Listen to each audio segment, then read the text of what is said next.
Assalamualaikum warahmatullahi wabarakatuh.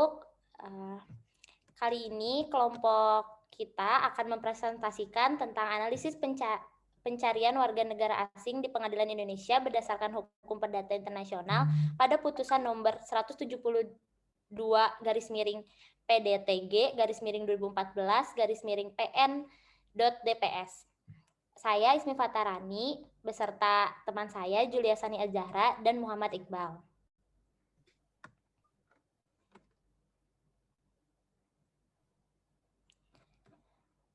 Pendahuluan. Perkawinan merupakan suatu hal yang penting dalam kehidupan bernegara.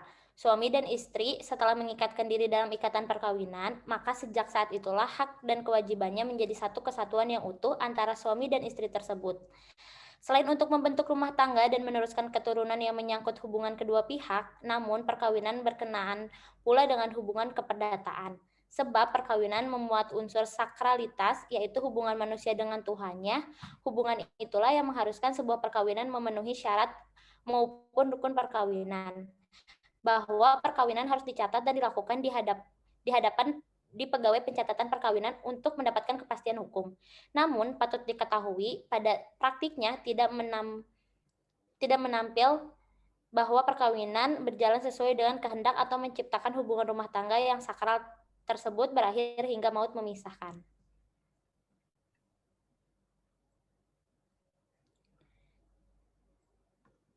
Namun, faktanya banyak pula hubungan dalam rumah tangga tersebut justru berakhir dengan konflik atau masalah di dalamnya yang akibatnya pernikahan tersebut harus kandas dan berakhir dengan perceraian.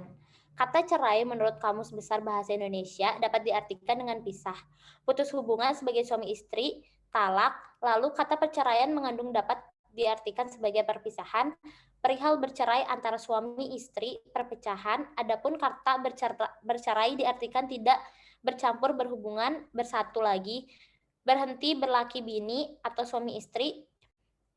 Subekti memberikan pandangannya terkait perceraian bahwa perceraian adalah penghapusan perkawinan dengan putusan hakim atau tuntutan salah satu pihak dalam perkawinan itu, sedangkan pandangan dari R. Sutojo Prawiroharmijojo dan Aji Saifuddin mendefinisikan bahwa perceraian berlainan dengan pemutusan perkawinan sesudah perpisahan meja dan tempat tidur yang di dalamnya tidak terdapat perselisihan bahwa ada kehendak baik dari suami maupun dari istri untuk pemutusan perkawinan. Perceraian selalu berdasar pada perselisihan antara suami dan istri. Next.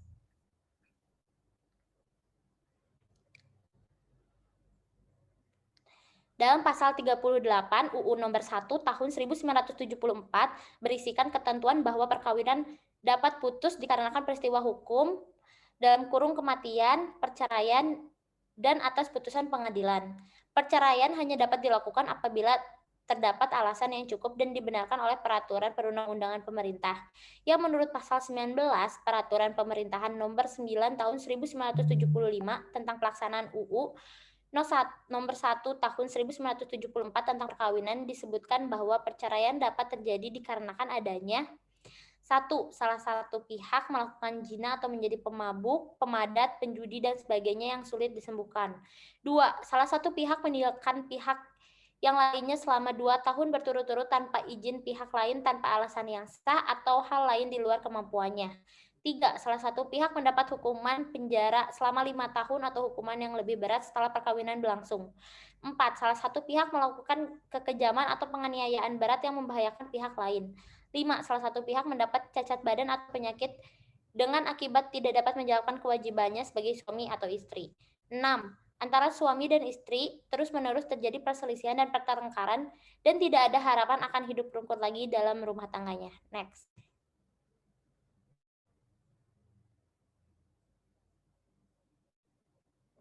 Untuk melakukan perceraian, dalam sistem hukum di Indonesia terdapat perbedaan mengenai kompetensi pengadilan yang menerima perkara perceraian.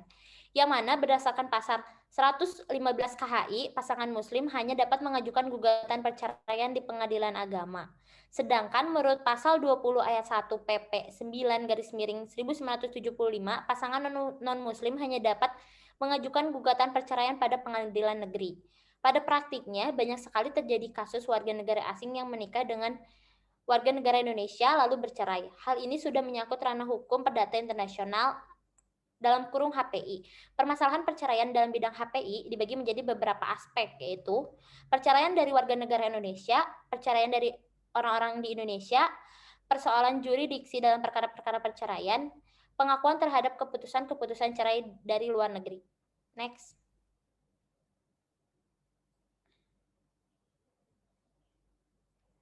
Berkaitan dengan perceraian orang-orang asing yang dilakukan di Indonesia ini menjadi suatu hal yang unik sebab berkaitan dengan kompetensi dan persoalan tentang hukum mana yang dipergunakan, choice of law, apalagi banyak di penelitian sebelumnya salah satu pihaknya merupakan warga negara Indonesia, namun bagaimana apabila kedua pihak yang ingin melakukan perceraian tersebut warga negara asing?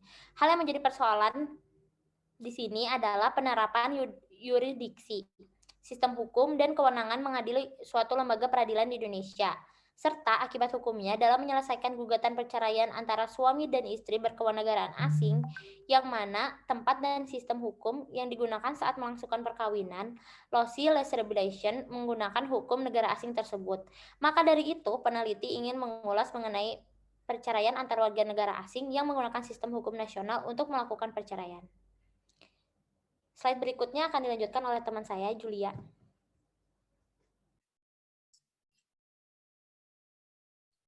Baik, hasil penelitian duduk perkara berdasarkan putusan nomor 172/PDTG/2014/PN/DPS, pihak yang mengajukan gugatan pada putusan tersebut adalah warga negara Afrika Selatan. Pemegang password nomor M0000966351 dan kitas kartu izin tinggal terbatas di Indonesia yang dikeluarkan oleh kantor imigrasi Nugrarai, dan pihak tergugat merupakan warga negara Afrika Selatan pemegang paspor nomor M00061509 dan kitas kartu izin tinggal terbatas di Denpasar, Bali. Tergugat bekerja di luar negeri. Duduk perkara dalam kasus tersebut berawal dari pasangan tersebut yang telah menikah pada tanggal 12 Desember 1975. Sebagaimana ditegaskan dalam akta perkawinan lengkap yang dikeluarkan oleh Departemen Dalam Negeri Republik Afrika Selatan nomor Ki10424 pada tanggal 12 Desember 2005. Sebelumnya menempuh kehidupan berumah tangga dengan penggugat, suka dan duka dalam rumah tangga tersebut dijalani dengan bahagia walaupun terdapat perbedaan pendapat yang menyebabkan terjadinya konflik dan perdebatan antara penggugat dan tergugat. Yang mana dalam ini penggugat merasa bahwa hal tersebut merupakan hal biasa yang kerap kali terjadi dalam kehidupan berumah tangga. Namun pertengkaran tersebut kian lama terus berkelanjutan sehingga mengakibatkan rumah tangga yang tidak harmonis, sehingga tidak ada harapan lagi untuk hidup rukun lagi dalam rumah tangga. Hal yang mendasari gugatan tersebut diperkuat karena sejak 10 tahun terakhir antara penggugat dan tergugat sudah tidak tinggal satu rumah lagi. Penggugat dan tergugat sama-sama sibuk dengan kehidupan dan pekerjaan masing-masing, yang mana keduanya sama-sama bekerja di bidang perhotelan, namun beda hotel. Hal ini terjadi mengharuskan penggugat dan tergugat sering melakukan perjalanan sendiri-sendiri ke luar negeri.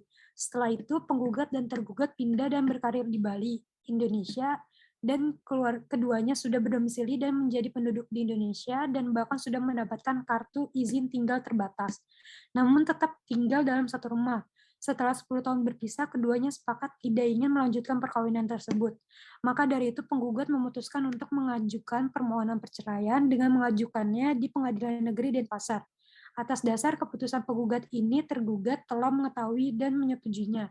Atas dasar keputusan untuk melakukan perceraian tersebut, penggugat meminta Majelis Hakim Pengadilan Negeri Denpasar untuk memanggil dan memeriksa dan memutus dengan amar, yaitu yang pertama, mengabulkan penggugat seluruhnya. Yang kedua, menyatakan sah dan berharga semua alat bukti yang diajukan oleh penggugat dalam perkara ini. 3, menyatakan hukum bahwa perkawinan antara penggugat dan tergugat yang telah dilangsungkan tanggal 12 Desember 1975 sebagaimana diterangkan dalam akta perkawinan lengkap yang dikeluarkan oleh Departemen Dalam Negeri Afrika Selatan nomor Ki10424 pada tanggal 12 Desember 2005, putus karena perceraian. Yang keempat, memerintahkan kepada panitera atau pejabat lain yang ditunjuk untuk mengirimkan salinan sah putusan ini yang telah mempunyai kekuatan hukum yang tetap tanpa materai kepada kantor Kedutaan Besar Negara Afrika Selatan di Jakarta, guna dicatatkan tentang perceraian ini dalam sebuah daftar yang disediakan untuk itu. 5. Menghukum tergugat untuk membayar segala biaya yang timbul dalam perkara ini. Atau apabila Yang Mulia Majelis Hakim yang mengadili, memeriksa, dan memutus perkara akuo berpendapat lain, memohon putusan yang seadil-adilnya. Ex aqua et bono. Pertimbangan dan putusan Majelis Hakim.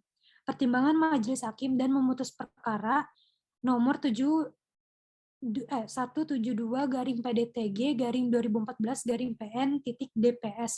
Antara lain yang pertama yaitu bukti diperoleh dari keterangan saksi-saksi dan memperoleh fakta-fakta pernikahan tersebut memang berlangsung.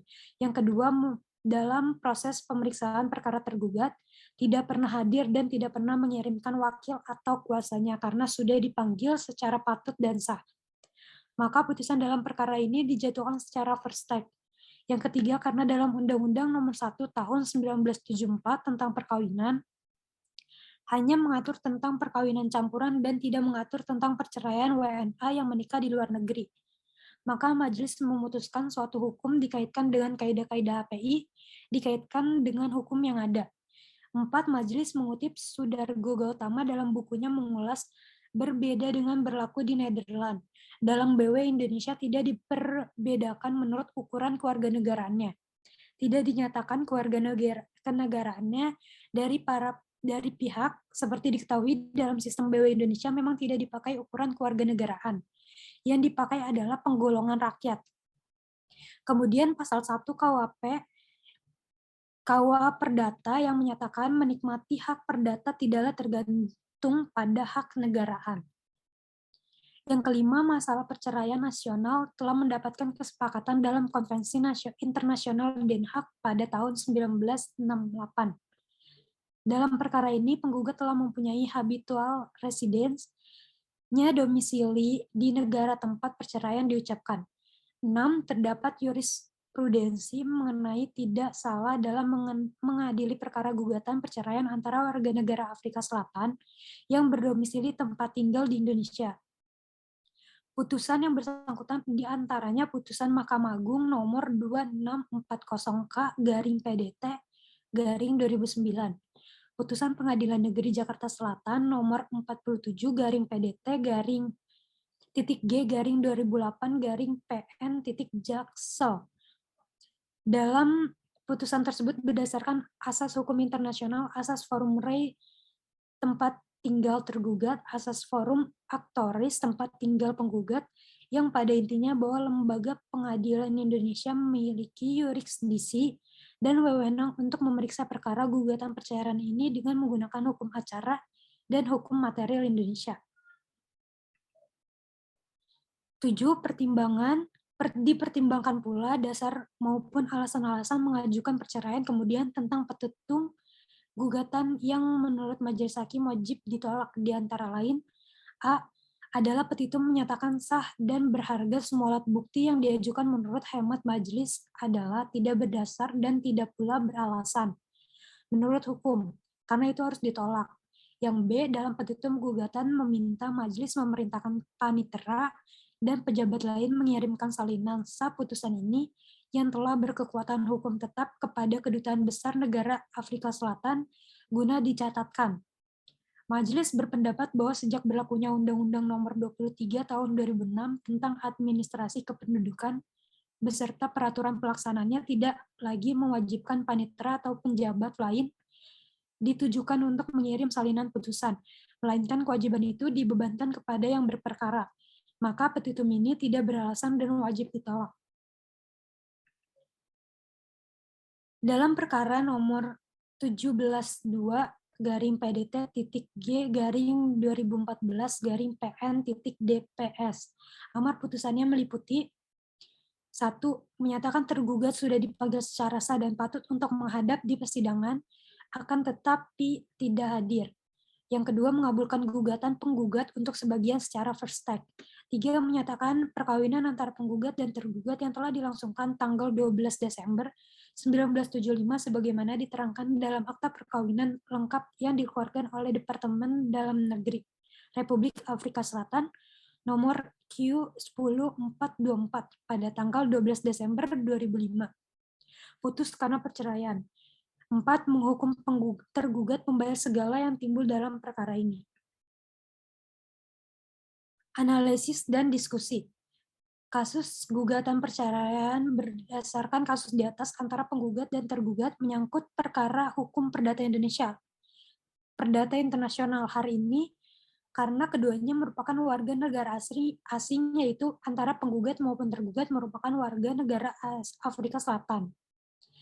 Keduanya telah menikah menggunakan sistem hukum negara Afrika Selatan. Kemudian keduanya berpindah dan menetap di Indonesia. Dan keduanya ingin melakukan perceraian karena pertengkaran yang kian lama terus berkelanjutan, sehingga mengakibatkan rumah tangga yang tidak harmonis, sehingga tidak ada harapan untuk hidup rukun lagi dalam berumah tangga. Berdasarkan kasus tersebut, penggugat mengajukan gugatan perceraian ke Pengadilan Negeri Denpasar. Maka dari itu, yang menjadi permasalahan apakah bisa 2 orang warga negara asing yang melakukan perkawinan di antara negara asalnya, kemudian pindah dan menetap di Indonesia, sehingga saat keduanya memutuskan untuk bercerai di Indonesia, apakah bisa pengadilan di Indonesia berkewenangan untuk memutuskan hubungan perceraian tersebut. Baik, selanjutnya akan dilanjutkan oleh rekan saya, Muhammad Iqbal. Oke, baik, saya akan melanjutkan analisis dan diskusi. Untuk menjawab persoalan tersebut berdasarkan pasal 10 Undang-Undang Nomor 48 Tahun 2009 tentang kekuasaan kehakiman dijelaskan bahwa pengadilan tidak boleh menolak untuk memeriksa dan mengadili suatu perkara yang diajukan dengan dalih bahwa hukum tidak atau kurang jelas, melainkan wajib untuk memeriksa dan mengadilinya. Maka dari itu, untuk menentukan hukum mana harus diterapkan dalam kasus perceraian ini, meskipun faktanya dalam Undang-Undang Nomor 1 Tahun 1974 tentang perkawinan tidak diatur secara rinci mengenai perceraian antar warga negara asing dalam kurung WNA. Khususnya warga negara asing dalam kurung WNA yang melangsungkan perkawinan di luar negeri atau negara asalnya, namun ingin bercerai di Indonesia, maka dari itu dikarenakan undang-undang tidak mengatur atau tidak ada hukumnya dalam menangani suatu perkara.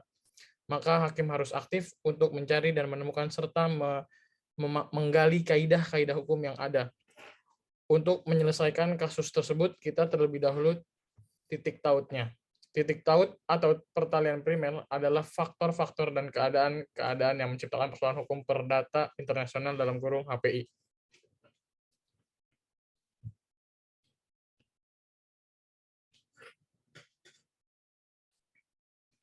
Faktor-faktor yang menimbulkan isu HPI yaitu 1.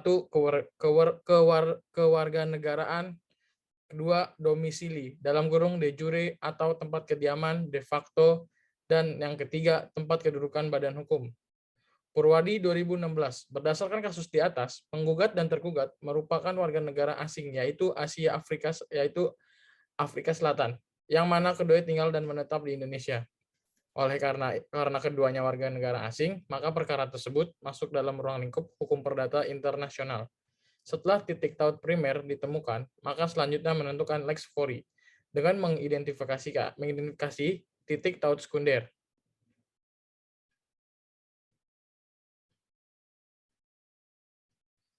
Titik taut sekunder yaitu faktor-faktor atau sekumpulan fakta yang menentukan hukum mana yang harus digunakan atau berlaku dalam suatu hubungan hukum perdata internasional. Maaf, Julian.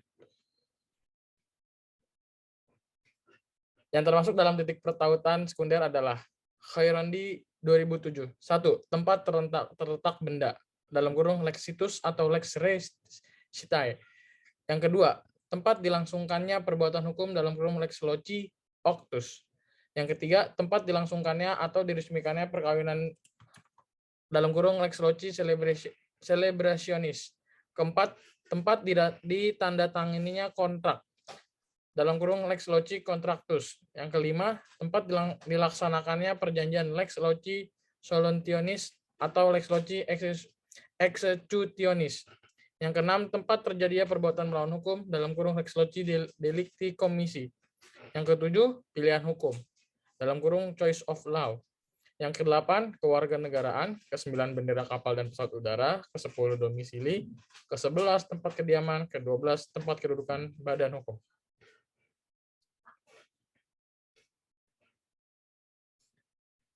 Berdasarkan titik taut sekunder, kita tahu bahwa tergugat dan penggugat melangsungkan perkawinan di Afrika Selatan. Untuk itu, maka hukum yang digunakan adalah hukum kewarganegaraan dalam kurung lex patriae, namun terdapat pilihan hukum dalam kurung choice of law antara tergugat dan penggugat, yang mana asas bahwa WNA yang telah menikah di luar negeri dapat melakukan perceraian di Indonesia asalkan tunduk terhadap hukum Indonesia. Sehingga dalam hal ini yang dapat diberlakukan adalah hukum Indonesia.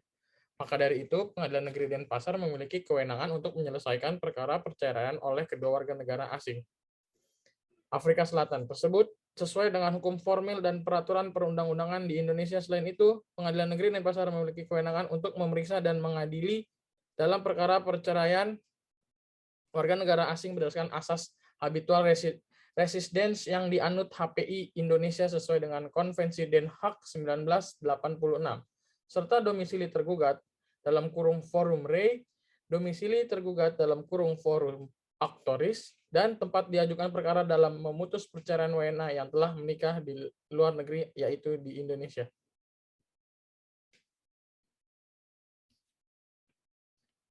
Jadi, apabila orang-orang asing yang berada di wilayah Indonesia, Pengadilan Negeri dapat memberikan keputusan-keputusan perceraian. Apabila kedua pihak bertempat tinggal di Indonesia, dalam kurung Indawati 2016, selain itu Pengadilan Negeri Denpasar dapat mengadili kasus ini berdasarkan jurisprudensi, sebab sebelumnya terdapat putusan jurisprudensi yang dapat dijadikan acuan hukum perceraian WNA yang telah menikah di luar negeri, yaitu putusan Mahkamah Agung Republik Indonesia nomor 2640K /PDT /2009, putusan nomor 47 /PDT G /2008 /PN JAK.sel. Akibat hukumnya ada perceraian ini adalah para pihak bersepakat untuk menyelesaikan sengketa dengan sistem hukum di wilayah hukum yang para pihak pilih dan sepakati dalam kurung choice of law. Dalam hal ini, Indonesia dan mengenai harta bahwasanya dalam melakukan perceraian tentu mempunyai akibat hukum yang harus diterima oleh para pihak yang melakukan perceraian, salah satunya mengenai harta bersama yang didapatkan pada saat perkawinan. Akibat hukum ini sangat sensitif dan berpotensi timbulnya suatu sengketa karena pihak suami maupun istri merasa harta benda itu adalah hasil kerjanya, sehingga pihak suami dan istri merasa memiliki hak atas tersebut.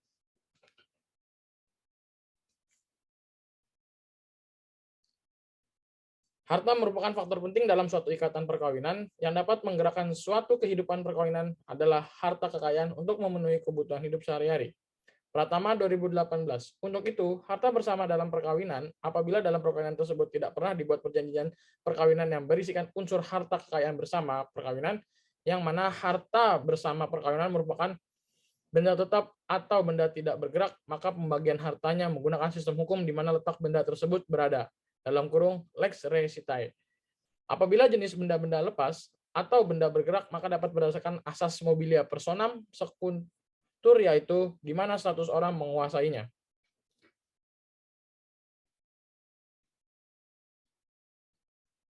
Dapat juga menggunakan teori of declaration atau teori pernyataan, yaitu berdasarkan hukum di mana para pihak menyetujuinya untuk diselesaikan sengketa harta bersama perkawinan.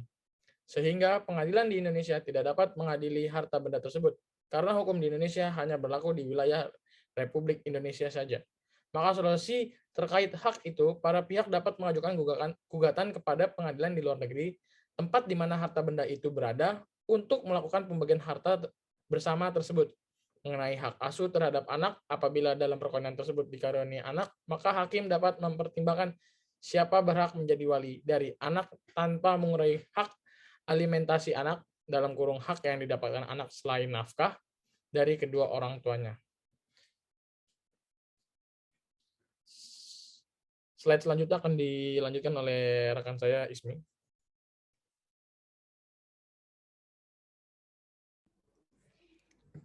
Simpulan. Berdasarkan analisis di atas, maka dapat disimpulkan bahwa kasus pada putusan nomor 172 garing PDTG garing 2014 garing PN.DPS yang dimana pihak yang mengajukan gugatan perceraian pada putusan tersebut adalah warga negara Afrika Selatan dan tergugat pun warga negara Afrika Selatan, yang mana keduanya melangsungkan perkawinan di Afrika Selatan, namun dikarenakan pindah untuk tinggal dan menetap di Indonesia, keduanya mengajukan gugatan ke Pengadilan Negeri Denpasar.